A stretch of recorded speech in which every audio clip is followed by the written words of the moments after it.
Good morning, everyone. My name is Evan Stankovics, Adult Programming Librarian at the Northside Library, and welcome to the virtual program, Don't Be a Victim of Fraud, Scams, or Abuse, Be a Savvy Senior. Thank you so much for joining us today, and please do remember to keep checking jmrl.org for a complete and frequently updated schedule of upcoming virtual and in-person programs for all ages. Today's event and all JMRL events have been made possible by the incredible and generous support of the Friends of the Library. This program is being recorded for inclusion on the JMRL YouTube channel. So if you'd like to rewatch this event or have a friend who couldn't attend, barring any technical issues, we hope to have this recording posted within the next couple of days. We ask that any questions you may have during the course of the program, you please type into either the chat box or the Q&A box. We will attempt to address as many as time permits. Additionally, the closed caption transcript has been enabled for today's program. You can activate this feature by selecting Live Transcript at the bottom of your screen and enable subtitles. Please note, despite the prompt you might receive, you cannot save or download the transcript, and also the transcription is by no means flawless. It is now my pleasure to introduce to you today's presenter. Ron Farmer is the president of the Charlottesville Albemarle Triad Salt Council, a cooperative effort of law enforcement agencies, senior citizens, and senior organizations focused on reducing crimes against seniors. Here to discuss information on current fraud, scams, and elder abuse, would you please help me welcome back Ron Farmer? Well, thank you, Evan, for that introduction. And thank you for being tuned into this and logged in. This is a little different format for me. I like to do these things in person, but I really do appreciate the technology that's available to us. And it also will enable you to review this later at another time and share it with your friends. So I appreciate that. We're going to be talking about scams, fraud, and abuse and how to avoid becoming a victim this morning. And just to set the tone for that, scams have been around for a long time. Little pop quiz. When do you think when was the first telephone call made by Alexander Graham Bell? Anybody remember? Well, that would have been in March of 1876. So just to follow up with that, when was the patent for the first automobile? Well, that would be in 1886, so 10 years later. So the question I now have is relating to scams and frauds. What do you think the very first phone call was that was a scam? Well, we've been trying to reach you about your automobile warranty. How about that? Well, moving forward, I'm going to tell you a little bit about Triad first, and let's get our presentation working here. Triad is a cooperative effort of a lot of different partners, law enforcement in the area here, and the Attorney General's office, the Commonwealth of Virginia Office of Attorney General. We have a lot of partners in this, and I just want to give you a little bit of recognition for some of the partners before we get going. When we do this in person, we have some giveaways that we do. We have a file for life that we can give out, and we have a little magnifying bookmarks with our logo on it, and a little card with phone numbers, which you'll get later in the presentation. But these things are cost of this have been covered through generous grants from different organizations. I want to give a little shout out to a group that you may know called Twice as Nice. Twice as Nice gave us a nice grant a couple of years ago to keep us going with publishing material like that. The Albemarle County Sheriff's Foundation has been very supportive. You'll recognize them with the golf tournament, but you can donate to that, and funds can be earmarked to Triad. And we've had grants from the Attorney General's office.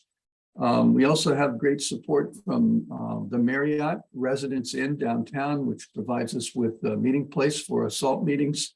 Wonderful partner is the Northside Library. So we really appreciate their hosting this morning. Another great organization is the Center, formerly the Senior Center. a great venue for getting together. So with that, I just want to share that Triad is simply a concept. It is a coordinated effort between the different law enforcement agencies, senior support groups like Java and others, and seniors like myself. I volunteer for this. I've had a career in law enforcement, and this is a subject that's close to my heart. So I like to share this information with you.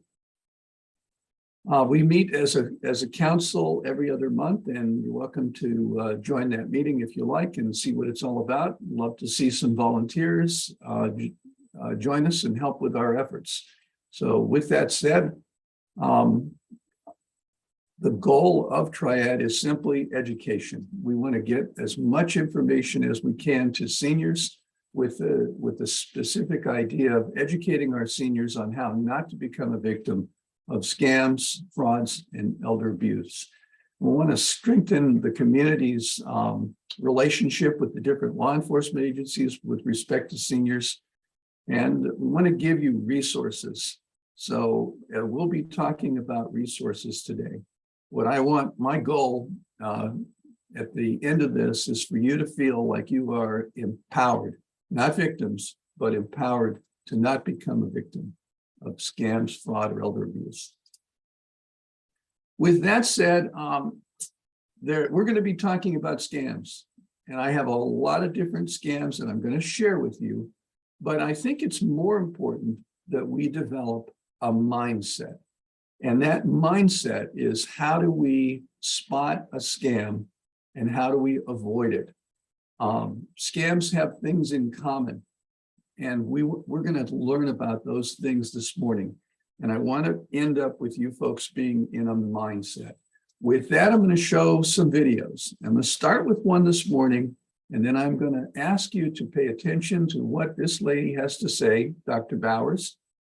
And at the end of her little 2-minute video, I have some questions for you. So pay attention. Here we go. A teacher was what I always wanted to be. I got my doctoral degree in early childhood education. My husband and I had a wonderful marriage, and I lost him in September of last year. I got a call from someone who indicated he was from Medicare. They told me that they needed my Social Security number. They needed my bank account number for new Medicare cards.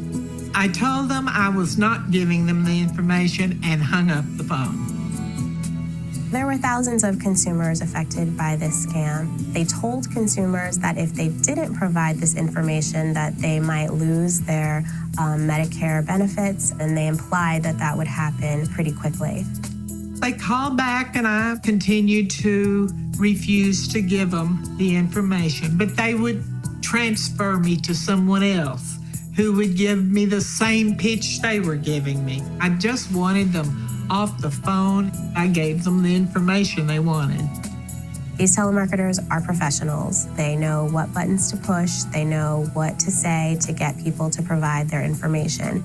If you receive a call from a government agency, be very skeptical. Government agencies don't call consumers to ask them for money. They don't call consumers to ask for personal information. I think it is very important that all of us continue to learn about scams. Because of consumer complaints like the one we received from Dr. Bowers, we were able to go into federal court, get a freeze on the defendant's assets, and shut the company down. I was so glad to even hear that they did win the case and shut the people down.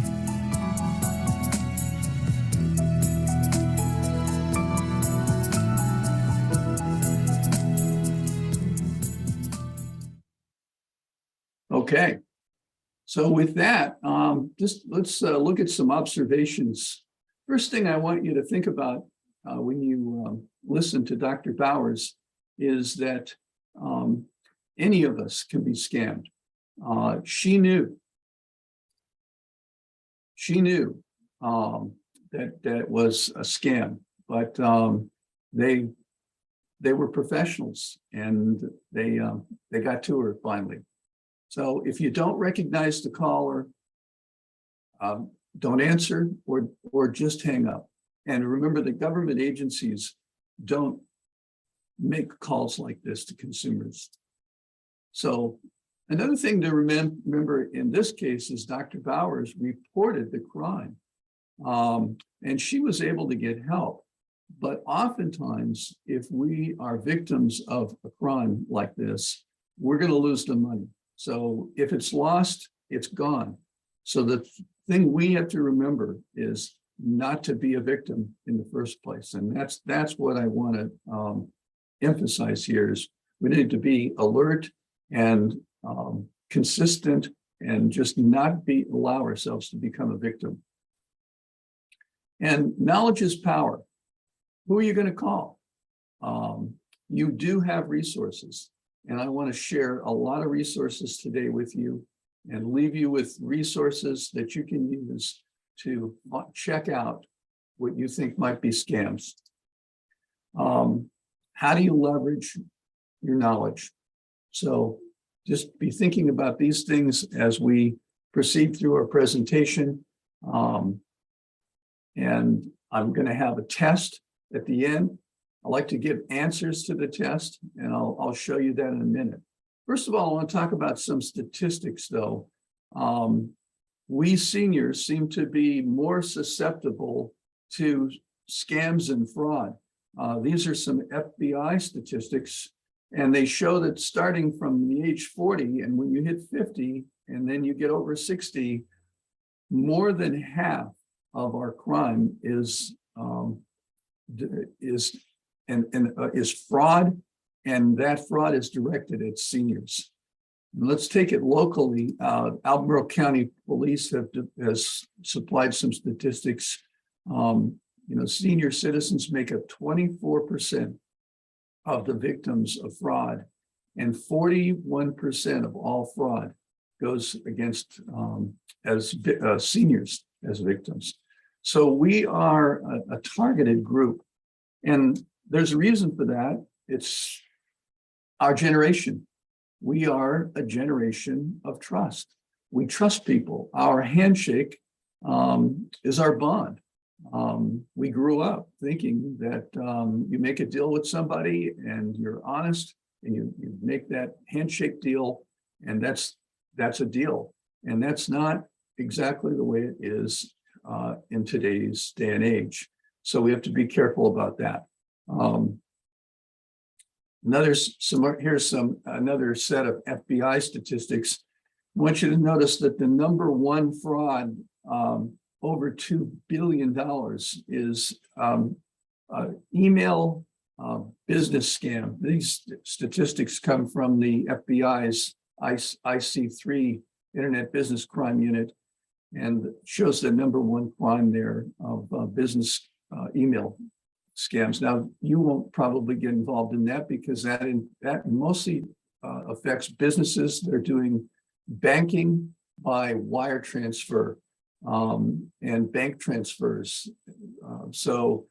But if you'll notice, the number two is investment scams and fraud. And the number three is confidence and romance scams.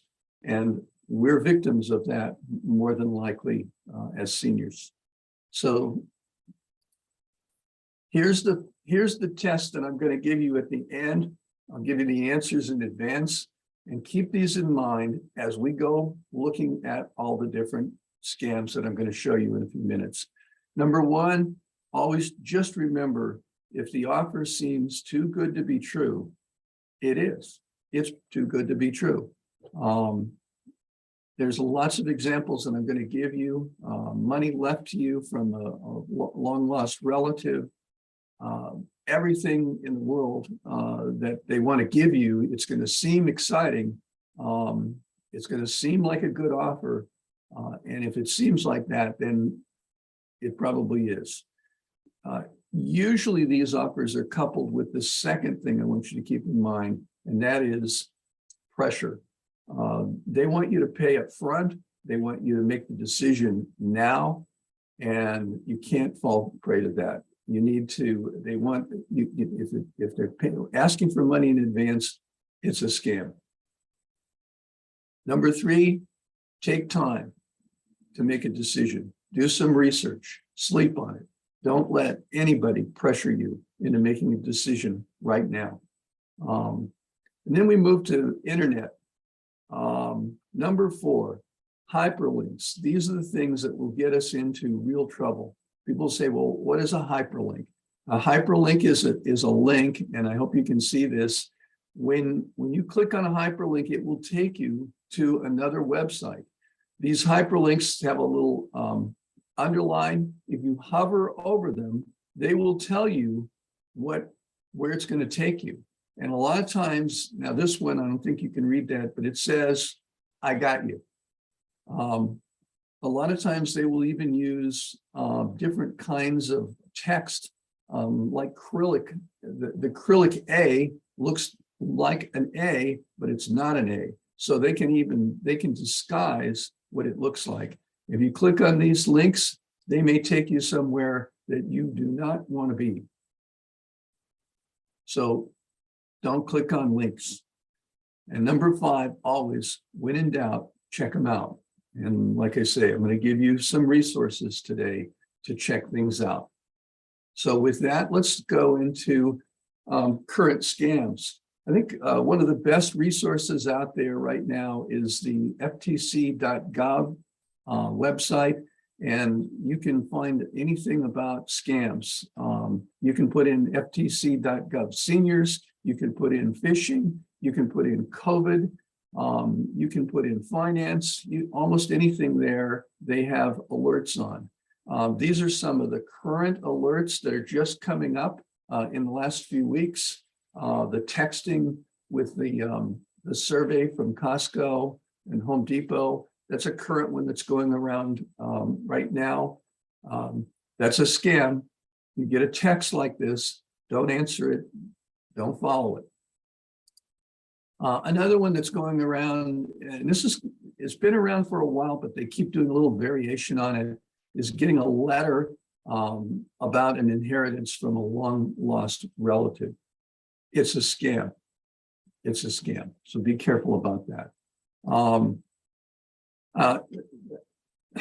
This is starting to get more prevalent now. People want to sell things, and you'll sell it through any of the local ways of selling things online, and somebody will want to buy your item. They will want to send you, they'll want to give you a check for this, and that check is going to be for more than the item. And they'll have some excuse for wanting to give you more, and they'll want cash back. And you give them the cash back and take the item, you cash the check, and not only are you out that money because it's a bad check, you're out the item and a couple $100s. So this is becoming quite prevalent. Be careful about that. In the FTC video from Dr. Bowers, they talked about calls from government agencies. Government agencies do not call us. They will not call. And these are still going on with these robocalls, the IRS calling, they don't call. Be careful about calls like that. Also, anytime there's a natural disaster, flooding, we have the flooding that's going on in Kentucky. There will always be organizations that are trying to get donations. I want to tell you to be careful and only donate to organizations that you know. Don't let them come to you and ask for a donation. And if you've never heard of them, don't donate. You can check out organizations to find out if they're legitimate. And my best advice is to just stay with organizations that you know are legitimate. Another one I'll play for you, which is still out there, is the Social Security robocall. So you'll hear this, and I myself have gotten this call. I'm sure that some of you on the presentation will have gotten it. Listen to this for just a moment. Your Social Security number with immediate effect. Due to this, all your social benefits will be canceled until further clearance. In case you feel this is due to an error, you may connect with Legal Cell of Social Security Administration. In order to connect with a Social Security Administration officer, press 1 now. In case we did not hear from you, your social will be blocked permanently. To connect with the officer now, press 1 and you will be automatically be connected with the concerned departments. We did not receive any input, dear citizen. In order to speak with... Yeah, I'm going to move on because they just repeat themselves and they want you to press 1 and they're going to connect you with somebody. You don't want to press 1. You don't want those calls. Just remember, government agencies don't call people. The other scam that's out there that's still going are jury scams, and they target people. They want you to, they want to tell you that you missed your jury duty. There's going to be a fine. You're in trouble. The worst part about these scams that have happened right here in Charlottesville in the last couple of years is they actually spoof the telephone number so that if on your caller ID, it looks like it's coming from the sheriff's department. A year back or so, Albemarle County Police had their numbers spoofed as well about traffic citations that weren't paid, and it actually had their number. So people thought it was legitimate when it's not. Government agencies will not call you with things like this. So we have to be really careful about that, and always just remember that. If they want you, they'll send you a letter or they'll come knocking on your door and you'll see that they have a uniform and who they are. So be careful about that. Don't say yes on the phone. This is a big one. I don't know, many of you, you're my age, we have retirement programs, and we'll be talking to our counselor that can change funds and transfer funds. They'll ask for your verbal permission on that phone call. It's being recorded, and you'll have state your name, and they'll say, you know, is this are you authorizing me to make this transfer? And you'll say yes. So be careful, because some of these scammers are getting your name. You answer the phone. They'll say, is this so-and-so? You say yes. And you've recorded that. I always say when we get a call like that, instead of saying yes, is this so-and-so? Who's calling? And find out who's calling. Never pay with a wire transfer. This is always a bad idea. Never pay with a wire transfer. Never pay by gift card. Gift cards are great. I love to give gift cards. My wife and I give gift cards. And now you can go into a store and you can go to a rack and you can see gift cards for everything. One-stop shop for gift cards. When you do this, make sure you look at the back of the card. There's a code on the back that you scratch off. If that's already scratched off, don't use that card. Take that card to the cashier. What happens is people will go in, scratch off that code. They will wait for you to charge that card. And when you charge that card or load money on that card, they will be able to access that. And I guarantee you, by the time you get home, that card will be empty. They will have used it. So make sure that you don't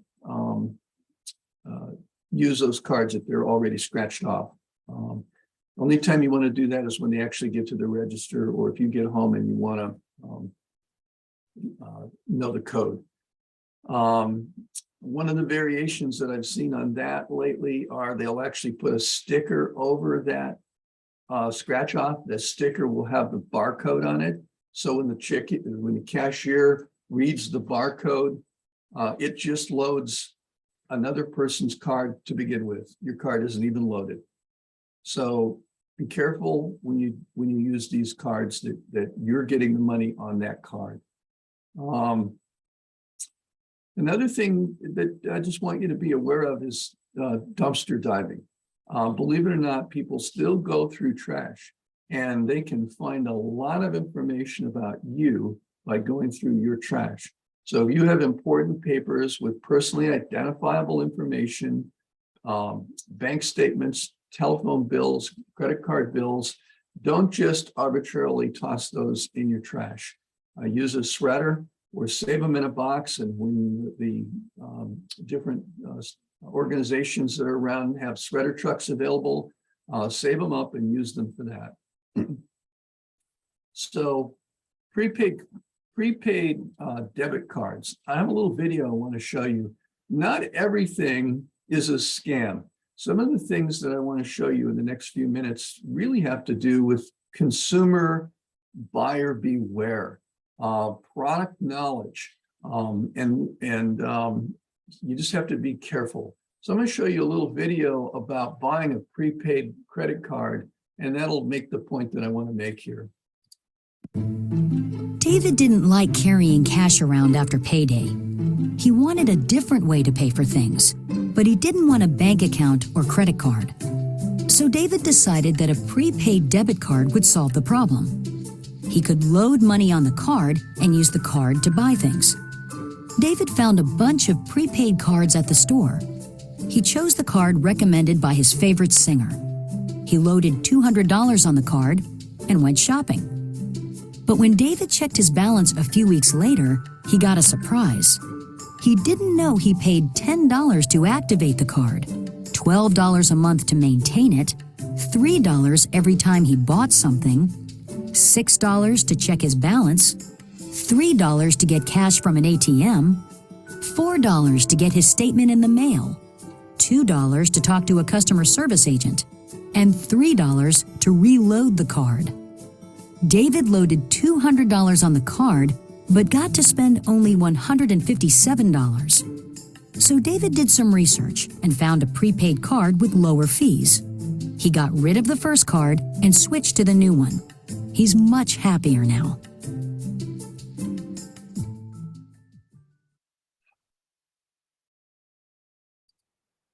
All right. Well, I hope that gives you a little bit of an idea of just doing due diligence, and getting the most value for your purchase. Now I'm going to show you a little video on a scam that has actually happened to me. I was able to avoid having it happen, but when you see this, it may have happened to you as well. I have some tips for it, but I'm going to show you the video and we'll go from there. My name is Don Holmes. I live in Sun City West, Arizona. In this community, we're all seniors. After you move in here, even if you don't know anybody, you get to know other people you enjoy doing things with. I use a computer predominantly for email and to get the news. One day, a thing pops up and kind of blocks the screen and says, you've got all kinds of viruses in your computer. The design of the pop-up had a Microsoft logo on the top, and they had a number, and I couldn't get rid of this thing on the screen. Turned the computer off, turned it back on, still there. So I called the number. They identified themselves as Microsoft. I had no feeling that there was anything wrong. Tech support scams are real, and they're causing enormous consumer injury, hundreds and hundreds of millions of dollars, and that's just based on the FTC's own law enforcement work. Just like Mr. Holmes, a lot of people are getting pop-ups on their screens, and often they claim to be associated with a company such as Microsoft or Apple, giving them lots of credibility. They told me they would clear what they considered to be malware in there. In order to clear it up, they needed to get into my computer and have my control of the computer turned over to them. So I gave them my password. They went in, the thing came off of the screen. When I went back to my computer the next day, I couldn't access my files. You'd never let a stranger into your house. Don't let one into your computer. If you get a pop-up, don't click on a link. If you get a phone call from someone who says your computer's security is at risk, don't listen to them. Stop, take the time to talk to a friend, talk to a family member. When this happened to me, I was a little bit embarrassed. I mean, I consider myself fairly alert, but I was targeted and I was scammed. I didn't really want to talk about this, but I realized that if I didn't talk about it, that if I didn't file the complaint with the Attorney General, that if I didn't file a complaint with the FTC, that I would have shrunk into myself. And by talking about it, by talking to all my friends, They're not amateurs, Don. I began to realize that they also started talking and they started indicating that they had experienced similar things. That kind of community, that kind of exposure, it's not an embarrassment, it's just something that happens when you're a senior. You have to talk about to other seniors. What I would suggest is contact the FTC. They have a website. You can fill out a complaint online. We can be empowered with your family, your friends, and other people within your community to try to put a stop or at least protect ourselves from these kinds of scams.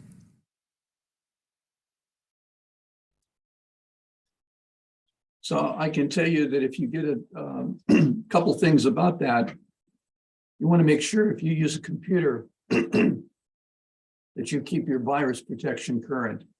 Have a virus protection program. And also,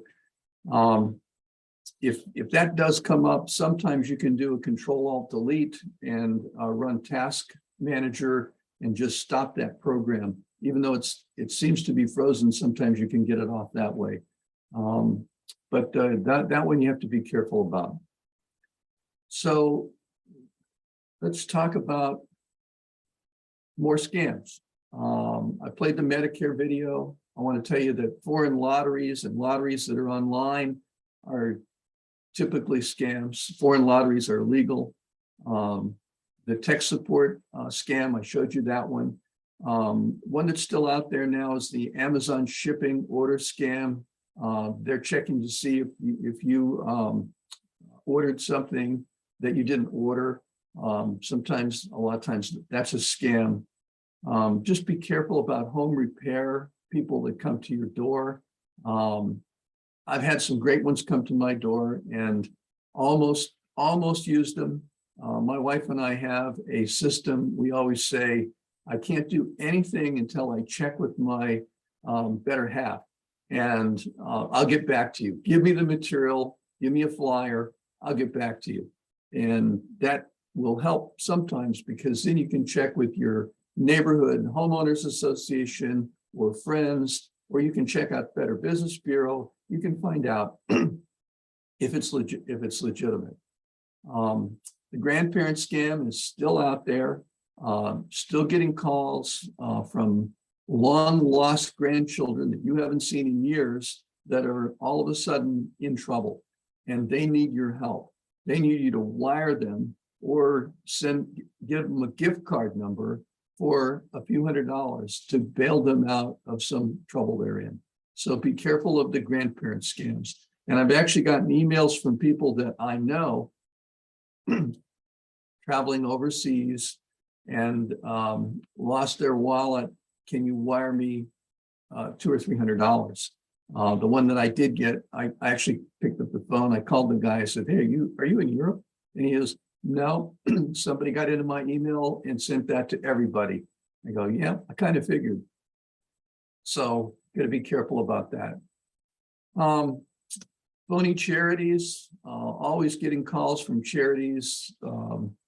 And you can check out charities, but typically if you're on the do not call list, you have to realize that, and I'm going to give out this number, but the do not call list is something that is a government list. Anyone that's doing marketing or telemarketing is supposed to check that list. And if you're on it, they're not supposed to market to you. So it's not like we can do much about it. We're still going to get the calls. But if you're on the do not call list and you get a marketing call, you can just automatically say it's a scam because they didn't check, they didn't follow the law. So you got to be, that's something to think about, going on the do not call list.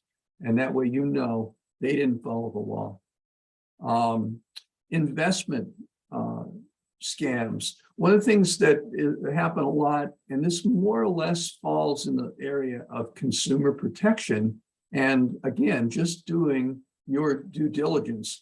If you get an investment advisor that wants to buy lunch and they have a seminar, it may not be a scam.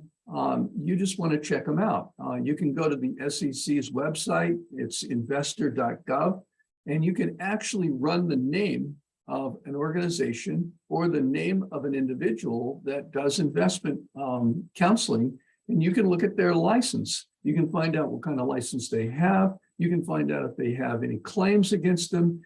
In some cases, you can look at their whole portfolio of investments.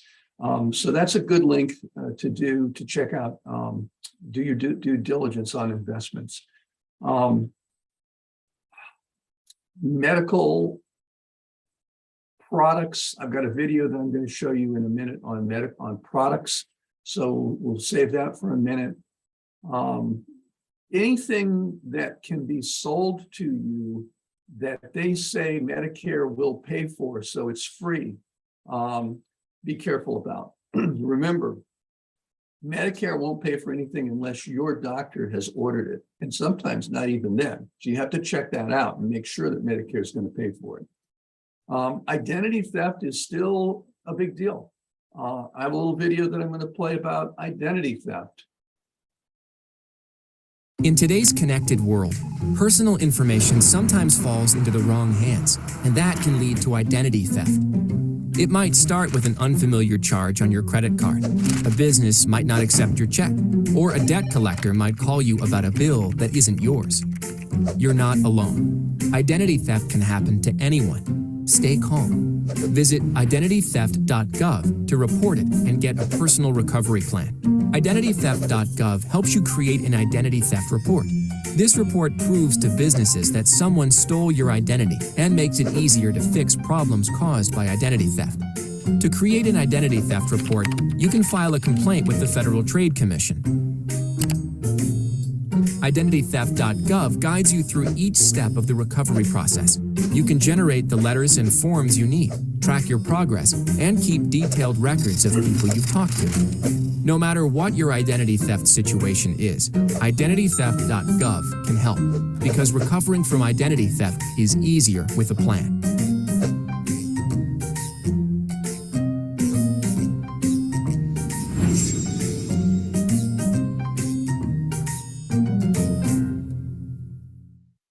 One of the things that I want you to keep in mind is if you're the victim of a crime, if somebody has actually scammed you or taken your identity, you need to report that. You need to call your local jurisdiction, police or sheriffs, and report that as a crime. You can still report that to other agencies. You can report it to the FTC. You can report it to the Attorney General's office. You can report it to the FBI's IC3, and you can report to all of them, which is great because it gets on the radar, and they will always want to know if you have a police report. So having that police report and that number first is the first step in reporting that crime and getting all the different agencies coordinated in their efforts to help you. The quicker you do that, the better. Don't be shy about reporting. It's very important to get that ball rolling if you're going to have any results. I can tell you a good story. It doesn't always happen this way, but the Orange County Triad had a great story. Last year, there was a lady that fell victim to the romance scam. And she met a guy online, and he started out asking he needed some money, so to invest in a business. And she gave him, I don't remember how much, $10,000 or $20,000, and all seemed well. And then he came back and wanted a lot more. And I'm talking a lot more. I don't remember again how much, but it was in, close to $100,000, her life savings. She was able to call the sheriff's office in Orange and talk to the deputy that's assigned to Triad, actually. And right away, he recognized what it was. They were able to get everyone involved in this right away and launch an investigation. They were actually able to stopped the wire transfer just moments before the bank was going to transfer that money. And they were able to get trace the number to an address in Florida. When law enforcement went out to that address, they found a lady there, and she was just a front. She was forwarding all of this to another guy out of country. But the fact is, she was spared the loss. She lost her original 10 or 20,000, but she didn't lose the big amount, which would have really wiped her out. So reporting things right away, very important, very important. I'm kind of back to buyer beware again. There have been a lot of ads out there that claim things will get paid for. They're free. Medicare will pay for it. And genetic testing is another one, is one like that. They'll get your genetic test for medical history in this report. And they'll say it's free, but you're going to get a bill for it, and you're going to have to pay that bill. They may say you're going to get reimbursed even. It isn't going to happen. Remember, if your doctor doesn't order it, it isn't going to get paid for by Medicare for sure. The other thing I want to mention is just products in general. Not all wellness products are bad for you, but they're not always necessarily good for you. It's just it's consumer beware. I have a little video that I want to show you about wellness products in general. Ever wonder about the amazing claims some ads and sites make about dietary supplements? Like turning back the clock on aging with an all-natural pill, or losing weight fast without diet or exercise with a powder, pill, or shake? Some say there's a miracle cure for heart trouble, cancer, and Alzheimer's, all in one pill. But can you believe them? Some dietary supplements are just a waste of money, and some are even risky for your health. Yep, even the so-called natural ones. So be skeptical about those amazing claims. And before you use a dietary supplement, ask your doctor, is there scientific proof it actually works? How reliable is this brand? What are the side effects? How will it interact with my other medications? And if it's safe to take, what's the right amount? Some dietary supplements, like certain vitamins, have proven health benefits. But dietary supplements are not meant to prevent, treat, or cure diseases, so avoid any products that say they can. Want to know more? Visit ftc.gov/dietary supplements.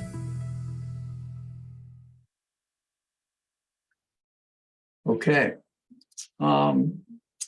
Right now we have a lot of COVID. It's starting to wind down a little bit. The cases of COVID scams are going down a little bit, but they're still there.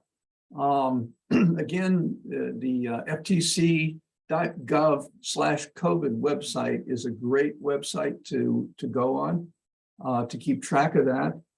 Some of the latest things that are coming out of that is that they're alerting people that Medicare is not contacting people to give you tests. That's a scam. If you get a phone call again from a government agency, that's probably a scam. The only agency that I'm aware of that has called people is the CDC or the local health department with contact. And they will not ask you for your personal identifying information. Once they start asking you for your personally identifying information, it's not legitimate. That's not legitimate. So be careful about that. When you go onto the FTC, they've got all this information.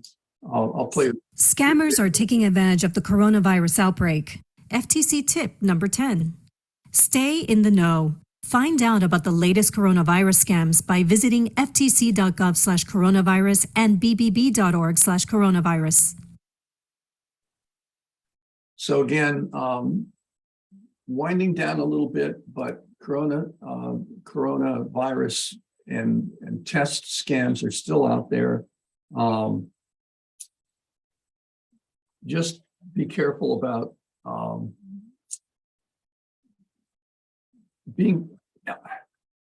mainly they're going to want money up front, and they're going to want your information. So anything that deals with money up front or your information, it's a scam. That's the best way to put it. Do a little recap here. If you're the victim of a crime, call 911, report the crime. There are some great numbers that you can call for support. You can actually call that emergency communications center, the same center that answers the 911 call. You can call them on a non-emergency line, which is the 977-9041 number. And they have people that you can actually ask questions about, and they will help you determine whether you should make a police report or maybe even give you direction to another agency.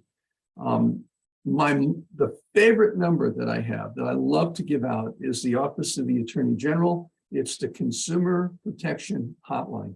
And I've met the people that answer this line. They're people that really know all the different resources. And I've got some great stories. Just all kinds of stories of people that have made calls to that number. And they've been referred to just the right agency that was able to help. So if you have a question about a scam or anything relative to senior services, one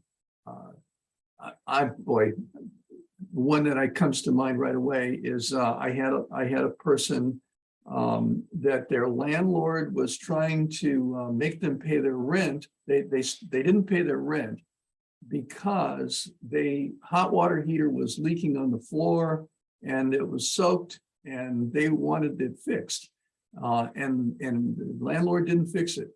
Then so they withheld their rent. Then the landlord tried to evict them. And they called the Consumer Protection Hotline. The Consumer Protection Hotline people got involved, and they helped solve that situation. So you just don't know sometimes what agencies can get involved, and you need to know who to call.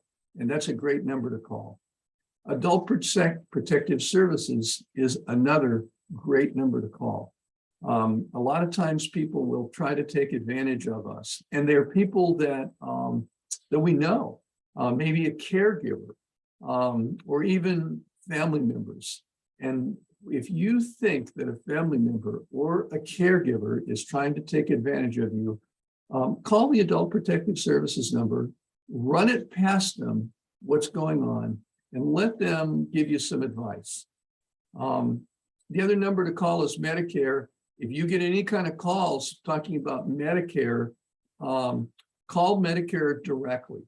And you can 800 Medicare. That's the best way to remember it. I know that's too many letters, but by the time you get to the R in care, it'll dial and you will be calling Medicare, and you can ask them about it. There's the do not call registry number, 888-382-1222. I do suggest you do it. You're still going to get the calls, but like I say, at least you will know that if you're on that registry, they weren't supposed to call you.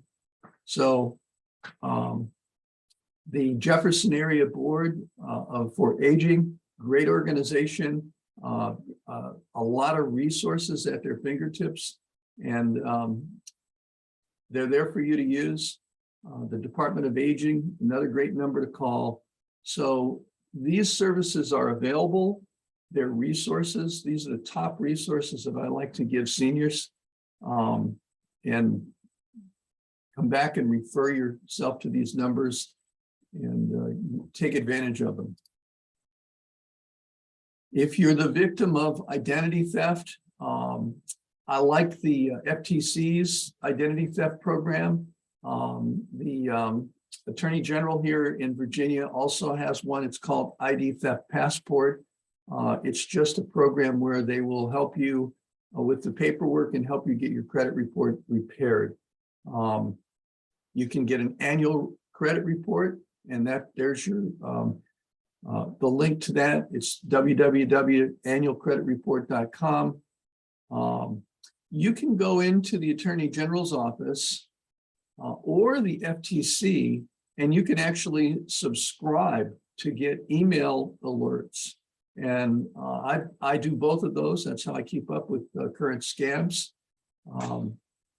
Another kind of interesting resource, if you're interested in tracking crime in your neighborhood or in the city, you can actually go to crimemapping.com. You can put your address in, and you can ask for, you can look at what crimes are going on. You can filter those crimes for specific crimes, or you can ask for all crimes, and you can see them pop up on the map.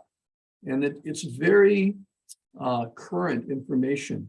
The police departments are reporting within, I've gotten my emails within 24 hours sometimes of a crime in the neighborhood. So you can actually have them send you an email if you want, and you can get alerts. And you can also get to this website from Albemarle County Police Crime Statistics website, and the crimemapping.com has been a pretty cool resource for me anyway. I like to see what's going on. So with that, the test. Are you ready to take the test? What are the 5 things I ask you to remember in the beginning? Well, number 1, if the offer seems too good to be true, it is. Number 2, never pay up front. Never pay up front, and don't allow them to pressure you into making a decision. Always take time to make a decision. Sleep on it. Ask somebody. Don't click on links. That's the big one right now. There are links that are even coming in our text messages. So be careful about links in text, internet links, links in emails. These hyperlinks are really insidious. They are taking you to places that you don't want to go. Now, sometimes you'll get a pop-up, and that's a window that'll pop up while you're in a website. And that pop-up will say, do you want to go here and get this? And if you don't, you can click on it to say, not now. Well, you're clicking on the pop-up. So you don't want to click on that anywhere, even if it's to say no. What you want to do is back up out of that program, back up completely, go back in. Don't do anything with that pop-up.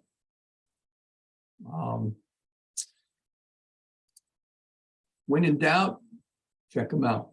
I hope that I've given you some resources today that you can use, that you can call on.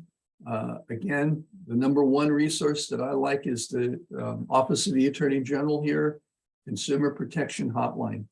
You can call local law enforcement. We have great partners, Albemarle County Police, great partners, Albemarle City Sheriff's Office and the Albemarle County Sheriff's Office have been great partners. The Emergency Communications Center have been great partners. So these are good resources, and I hope you take advantage of them. I think we've reached a point where if you have questions, maybe we have a couple minutes left. I can see what we can do to answer them. Let's see here. Ron, we have a question. Where can we get this presentation? Can I email this to everybody who's registered? Absolutely. Okay. If you could just shoot that over to me after the presentation, I'll get that out right away. Well, now, when you talk about the presentation, they're going to get the presentation by just going through the link. The YouTube link? So they'll be able to watch this whole thing. Oh, that's true too. Right. Yeah. The presentation itself is not emailable because it's too big. It's got embedded videos in it. It's on a PowerPoint. So a little difficult for me to actually give you the presentation, but you just got the presentation. And there will be a link, thanks to the Northside Library and Evan. They'll take care of that. And yeah, as soon as this gets posted to YouTube, I will go back and I'll send everybody who registered the YouTube link. Yeah, let's see. Do you have any sense of how many of these scam artists are caught? I can tell you that the statistics, I don't have actual statistics. I can tell you that once they get away with a scam, particularly if it's an internet scam, the likelihood is very slim. Of all the ones that I've investigated or been involved with the investigation, they end up being overseas. I had one that was a considerable amount of money, and it was a wire transfer. And we traced the origin of the email to a car dealership in India. So the likelihood of getting somebody actually put in jail is slim. So the main thing I like to tell people is try to avoid being the victim to begin with. Use all these tools. Use the mindset that don't be a victim. And if you are, report it right away. And that's your best chance of getting any kind of recovery.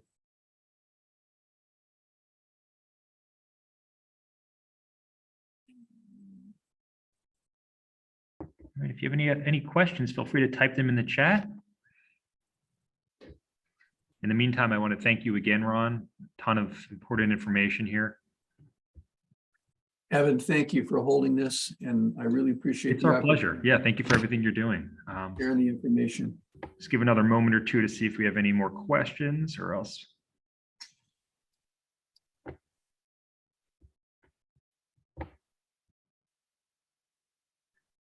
Okay, not seeing any come in. So I think we can probably wrap it up, Ron. Once again, I want to thank everybody who attended this afternoon. And again, as soon as this program is put on YouTube, I will send out the links to everybody who is registered. So keep an eye on your email. And Ron, thank you once again for joining us this morning. Wonderful program. And thank you for participating. Thank you very much. All right. Bye-bye now. Bye, everyone. Have a wonderful day.